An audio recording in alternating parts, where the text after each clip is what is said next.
श्री गुरुदेव दत्त. नमस्कार मित्रांनो. खरं तर अधिक मास आहे आणि आपण भगवान विष्णूंच्या पुण्यातील महत्त्वपूर्ण मंदिराची माहिती घेतोय. पण पुण्यामध्ये कसं हिडन जेम आहे. खरं तर या मंदिराची काही लोकांना माहिती असेल पण या मंदिराचं महात्म्य, या मंदिराचा इतिहास आणि या मंदिरामध्ये काही वैशिष्ट्यपूर्ण गोष्टी आहेत. ते मंदिर म्हणजे रविवार पेठेतलं लक्ष्मीनारायण मंदिर. मी आता रविवार पेठेमध्ये आहे आणि इथे भगवान विष्णूंचं अतिशय महत्त्वपूर्ण पुण्याच्या इतिहासाचं भाग असलेलं एक मंदिर आहे. त्या मंदिराची माहिती आणि या मंदिरामध्ये एक महत्त्वपूर्ण गोष्ट ठेवलेली आहे, तर ती सगळी तुम्हाला दाखवतो. तर आपण पुण्याच्या इतिहासाचा भाग असलेला आणि अनेक सत्पुरुषांच्या पदस्पर्शाने पुनीत झालेल्या या मंदिरामध्ये भगवान विष्णूंचं, माता लक्ष्मीचं दर्शन घेऊयात आणि नंतर मग एक वैशिष्ट्यपूर्ण संताची त्यांनी वापरलेली गोष्ट इथे ठेवलेली आहे, ती पण तुम्हाला दाखवतो. तर चला मित्रांनो, भगवान लक्ष्मीनारायणाच्या या रविवार पेठेतल्या अत्यंत महत्त्वपूर्ण मंदिरामध्ये. पुण्यातील मध्यवर्ती वस्तीमध्ये असलेली रविवार पेठ ही सगळ्यांना माहिती आहे आणि रविवार पेठेतलं सोमेश्वर मंदिर हे सगळ्यांचं श्रद्धास्थान आहे. अशा सोमेश्वर मंदिराच्या अगदी समोरील बाजूस आपल्याला लक्ष्मीनारायण मंदिर बघायला मिळतं. पुण्याच्या मुख्य ऐतिहासिक देवस्थानांपैकी एक हे अतिशय महत्त्वपूर्ण, अतिशय सुंदर आणि पुण्याचं वैभव दाखवणारं अतिशय देखणं असं मंदिर.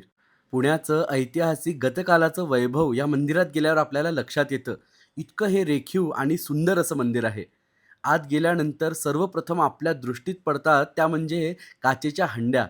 काचेच्या हंड्यानी या मंदिराचं वैभव, या मंदिराचा इतिहास किती थोर असेल, किती महत्त्वाचा असेल याची आपल्याला कल्पना येते.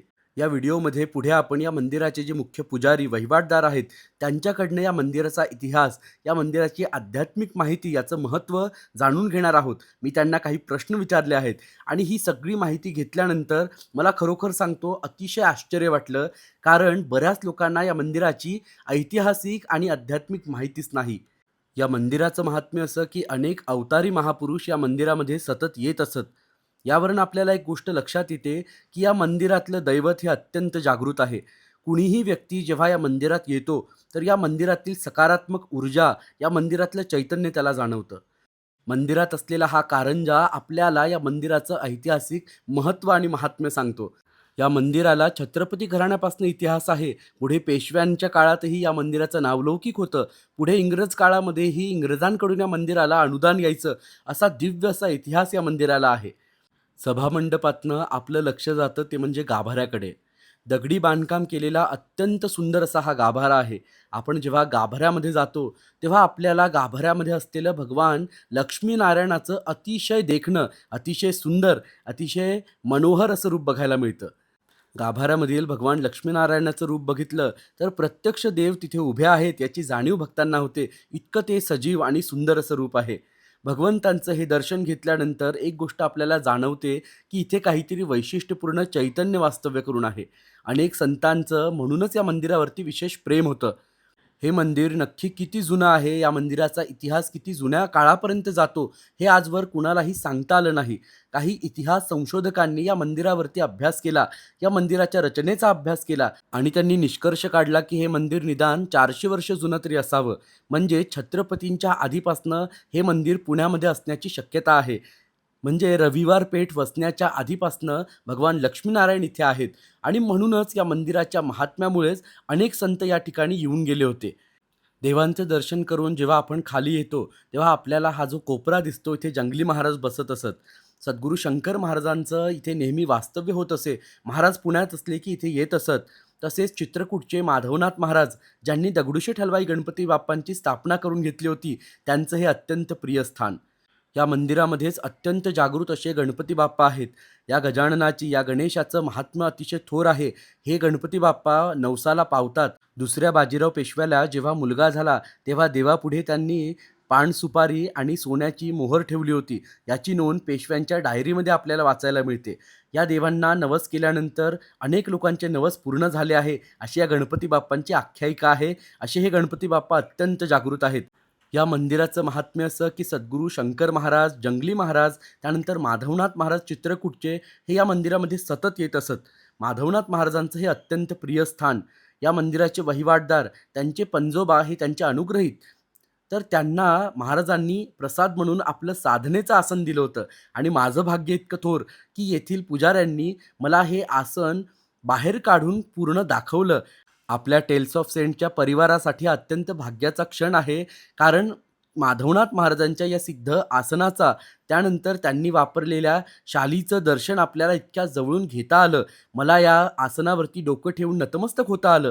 ही खरोखर देवांची परमकृपा समजतो. हे आसन माधवनाथ महाराजांच्या नित्य साधनेचं आसन आहे.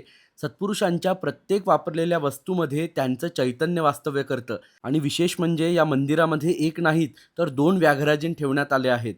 सिद्ध महापुरुषांनी वापरलेले हे दोनही आसन आजही सुस्थितीत इथे बघायला मिळतात. आणि इतिहासात पहिल्यांदाच हे दोनही आसन बाहेर काढून याचं चित्रीकरण करण्यात आलं आहे. यापूर्वी कुणीही या दोन्ही आसनांचं सोबत दर्शन घेतलं नव्हतं. तर हे आपल्या चॅनलसाठी, आपल्यासाठी अतिशय भाग्याची, अतिशय आनंदाची गोष्ट आहे. असं हे माधवनाथ महाराजांचं आसन, त्यांचे वस्त्र आपल्याला इथे बघायला मिळतात. यांचं दर्शन वर्षातनं एकदाच दगडूशेठ हलवाई दत्त मंदिरामध्ये नाथषष्ठीच्या दिवशी होत असतं. तर आता आपल्याला या मंदिराचे वहिवाटदार, या मंदिराचा इतिहास, त्यानंतर या मंदिराचं महात्म्य, या मंदिरामध्ये कोण कोण सत्पुरुष आले, ही सगळी माहिती सांगणार आहेत. मित्रांनो नमस्कार. पुण्याच्या या ऐतिहासिक आणि अत्यंत महत्त्वपूर्ण स्थानी, महत्त्वपूर्ण मंदिरामध्ये मी आता उभा आहे. या मंदिराला इतिहास तर आहेच, पण अनेक संतांच्या पदस्पर्शाने हे मंदिर पावन झालं आहे. आपले सद्गुरू शंकर महाराज, जंगली महाराज, त्यानंतर माधवनाथ महाराज चित्रकूटचे, हे सगळे सत्पुरुष इथे येत असत. तर इथे गुमास्तीताई आहेत, हे इथले वंशपरंपरागत पुजारी आहेत, वहिवाटदार आहेत. तर त्यांना या मंदिराचा इतिहास, त्या संतांचं इथे आगमन कसं झालं होतं, त्यांच्या पूर्वजांनी त्या संतांची सेवा कशी केली होती, आणि हा संतांनी दिलेला त्यांचा प्रसादात्मक ठेवा त्यांच्याकडे कसा आला होता, ही सगळी माहिती त्यांना विचारूयात. कारण मी इथे आलो आणि आज खरोखर या सगळ्या गोष्टींचा मला सगळी माहिती मिळाली आहे, सगळ्या गोष्टींचं दर्शन घडलं, ही खरोखर भाग्याची गोष्ट समजतो. तर ताई नमस्कार. नमस्कार. माझ्या चॅनलवरती आपलं सगळ्यांचं मी स्वागत करतो. नमस्कार. पहिला माझा प्रश्न असा की या मंदिराची ऐतिहासिक पार्श्वभूमी काय, हे मंदिर किती जुनं आहे, आणि या मंदिराच्या एकंदरीत इतिहासाला पुण्यामध्ये कसं स्थान आहे? हे मंदिर अंदाजे 300 वर्ष जुनं किंवा त्यापेक्षाही जुनं असू शकतं. बरं. ह्या मंदिराचा इतिहास असा आहे की जी पुण्यातली शहर देवस्थानं आहेत, त्या शहर देवस्थानांपैकी हे एक देवस्थान आहे. बरोबर. ह्या मंदिराला पेशव्यांच्या अगोदरपासनं, म्हणजे छत्रपती शिवाजी महाराजांच्या काळांपासनं आपल्याला मानधन सुरू आहे. बरं. ते आजतागायत सुरू आहे. बरं. त्याच्यानंतर पेशव्यांकडं होतं, पेशव्यांनंतर इंग्रज काळ आला, इंग्रज काळातही आपल्याला ते मानधन मिळत होतं. बरं. आणि आता ते महाराष्ट्र गव्हर्नमेंटकडनं आम्हाला मिळत आहे. म्हणजे ह्या छत्रपती घराणे, पेशवे घराणे आणि त्यानंतर इंग्रज, हो. तर यांच्याकडनं येणाऱ्या बांधणाचे किंवा याची सगळे डॉक्युमेंटेशन जे आहेत त्याच्यामध्ये या मंदिराचा उल्लेख येतो. आहे. म्हणजे पुण्यातल्या सगळ्यात जुन्या आणि महत्त्वपूर्ण देवस्थानापैकी हे एक देवस्थान आहे. हो. हे देवस्थान जुनं पुरातन आहेच, पण ह्या देवस्थानाचं वैशिष्ट्य असं की येथे अनेक संतांनी स्वतः येऊन बरोबर. दर्शन घेतलेलं आहे. बरोबर. विष्णू लक्ष्मी हे अतिशय पुरातन आहे. बरोबर. तसेच इथे गरुड आहे देवांसमोर. तसेच सिद्धिविनायकाचंही मंदिर आहे. बरं. त्या सिद्धिविनायकाला दुसऱ्या बाजीराव पेशव्यांनी जेव्हा पुत्ररत्न झालं तेव्हा स्वतः येऊन विडा दक्षिणा आणि सोन्याची मोहर ठेवली होती. बरं. असा इतिहास पेशव्यांच्या डायरीमध्ये सुद्धा आहे. बरं. त्यामुळे ह्या मंदिराला विशेष महत्त्व म्हणजे आहे. ऐतिहासिक महात्म्य आहे. ऐतिहासिक माझा महत्त्व. दुसरा महत्त्वाचा प्रश्न असा की आपल्या पूर्वजांनी कुठल्या कुठल्या संतांची सेवा केली होती, या ठिकाणी कुठले कुठले सिद्ध महापुरुष आले होते, आणि हा जो ठेवा माझ्या पुढे आत्ता आहे, हो. मी माझ्या प्रेक्षकांना सांगू इच्छितो की अतिशय दुर्मिळ गोष्ट आहे. संतांनी साधन केलेले कुठलीही वस्तू ही हजारो वर्षापर्यंत सिद्ध राहत असते. त्यांची ऊर्जा त्यांच्या साधनेच्या वस्तूंमध्ये, त्यांच्या आसनामध्ये, त्यांच्या माळेमध्ये टिकून असते. तर इथे या ठिकाणी माझ्यापुढे आपण बघू शकता भव्य असं व्याघ्राजीन आहे. तर हे व्याघ्राजीन इथे कसं आहे आणि आपल्या पूर्वजांनी कशा प्रकारे कुठल्या कुठल्या संतांची सेवा केली आहे, ही सगळी माहिती सांगा. माझे पंजोबा कैलासवासी रंगनाथ नारायण होशिंग उर्फ आलेगावकर यांच्याकडे श्री माधवनाथ महाराजांनी स्वतः हे त्यांना प्रसाद रूप म्हणून दिलं होतं. 2 शाली आणि महाराजांनी स्वतः सेवा केलेलं व्याघ्रासन हे त्यांना प्रसाद म्हणून दिलेलं आहे. महाराज इथे नेहमी यायचे. माधवनाथ महाराजांचं वैशिष्ट्य म्हणजे आज आपण दगडूशेठ गणपती ओळखतो. बरोबर. दगडूशेठ गणपती स्थापना करण्यासाठी ज्यांनी आदेश दिला त्या दगडूशेठ यांचे ते स्वतः गुरु होते. बरोबर. तसेच आता दत्त मंदिर आहे. लक्ष्मीबाई यांना सुद्धा त्यांनी स्वतः आज्ञा केली होती. त्यांच्या आज्ञेनेच दत्त मंदिर स्थापना केली आहे. त्यांनी स्वतः वापरलेलं हे व्याघ्रासन आमच्याकडे प्रसाद रूपी माझ्या पंजोबांना त्यांनी स्वतः दिलेलं आहे. म्हणजे पंजोबा त्यांची माझे पंजोबा त्यांचे शिष्य होते. तसेच माझे आजोबाई त्यांचे शिष्य होते. बरं. त्यामुळे हे व्याघ्रासन आम्ही टिकून ठेवलं. मित्रांनो, खरं तर माझं हे भाग्य समजतो, कारण सत्पुरुषांच्या नित्य वापरातली सगळ्यात जवळची त्यांची आणि सगळ्यात महत्त्वपूर्ण गोष्ट म्हणजे त्यांचं आसन असतं. आणि त्यांचं आसन प्रसाद रूपाने ज्या ठिकाणी आहे, आज दुर्गाष्टमी, सद्गुरू शंकर महाराजांचा दिवस, तर इथे ह्या सगळ्या वस्तूचं आपण बघू शकतो. हे आसन फार भव्य दिव्य आहे, व्याघ्राजीन आहे, महाराजांच्या वस्तू आहेत. तर असा हा प्रत्यक्ष महाराजांकडनं आलेला प्रसादाचा ठेवा. आता इथे जंगली महाराज यायचे असं आपण सांगितलं होतं. जंगली महाराज कसे यायचे आणि तो काय प्रसंग? जंगली महाराजांचं बसण्याचं स्थान इथं आल्यावर म्हणजे हेच ठिकाण होतं. बरं. या ठिकाणी जंगली महाराज बाबा बसायचे असे माझे आजोबा सांगायचे.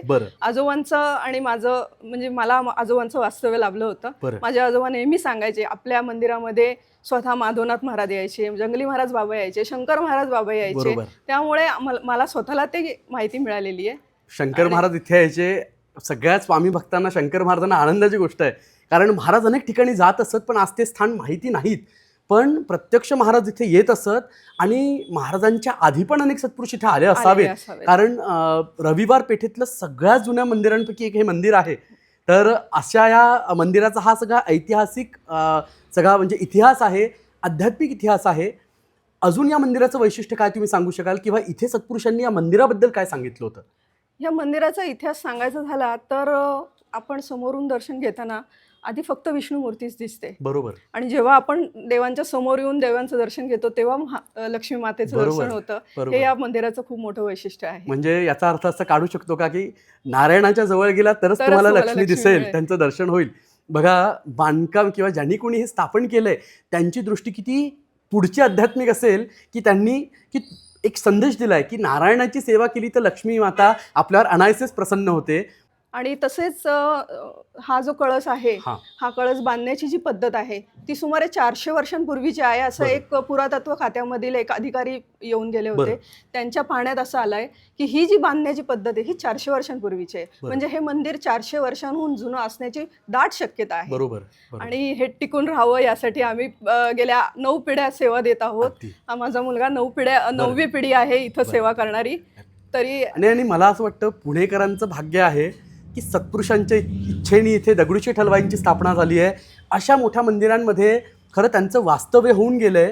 खरं मला असं वाटतं त्यांच्या इच्छेनेच हे मंदिर पुढे हे स्थापन झाले, त्यांच्या इच्छेनेच पुढे वृद्धिंगत झाले आणि त्यांच्याच इच्छेने तुमच्याकडनं, तुमच्यासारख्या निस्सीम सेवेकरांकडनं या मंदिराचं जतन पण होणार आहे. तर मित्रांनो, असा खरं तर मी आज स्पीचलेस आहे, माझं शब्द कमी आहेत, कारण मला या सगळ्या ठेव्याचं महात्म्य माहिती आहे. माझ्या गुरुजनांकडनं याचं महात्म्य मला आधी कळलं आहे. त्यामुळे बघा, आपण तर दर्शन कराच, पण नक्की या मंदिरात पुण्यात आलात तर नक्की इथे येऊन जा. कारण सद्गुरू शंकर महाराज, जंगली महाराज, माधवनाथ महाराज चित्रकूटचे अशा अनेक सत्पुरुषांकडनं, तसेच एरंडे स्वामी जे करवीर पीठाचे शंकराचार्य होते ते पण इथे येऊन गेले होते. तर अशा सगळ्या सत्पुरुषांनी इथे येऊन आपलं वास्तव्याने हे स्थान पुनर्जागृत केलं होतं, याला नवं चैतन्य दिलं होतं. असं हे भगवान लक्ष्मीनारायणाचं अतिशय सुंदर मंदिर. तर धन्यवाद ताई, आपण इतकी महत्त्वपूर्ण माहिती दिली. आपण हा ठेवा आमच्या सगळ्या भाविकांना आणि मला स्वतःला दाखवला, याचं दर्शन घेऊ दिलं. तर मित्रांनो, इथेच थांबतो. आपल्या या टेल्स ऑफ सेंट्सचा प्रवास खरं तर सद्गुरूंच्या, दत्तप्रभूंच्या, शंकर महाराजांच्या कृपेने सुरू झाला होता. आणि या प्रवासात मला अशा काही गोष्टी अनुभवायला येतात, बघायला मिळतात की खरोखर सांगतो तुम्हाला, कधी कधी असं होतं की महाराजांची कृपा अकारण आहे, त्यांना कारण लागत नाही, ते आपल्या भक्तांवर लक्ष ठेवून असतात. तर अशा सद्गुरू शंकर महाराजांच्या चरणी, दत्तात्रय प्रभूंच्या चरणी, भगवान लक्ष्मीनारायणांच्या चरणी नमस्कार करतो. इथेच थांबतो. अवधूत चिंतन श्री गुरुदेव दत्त, श्री स्वामी समर्थ, जय शंकर. नमस्कार.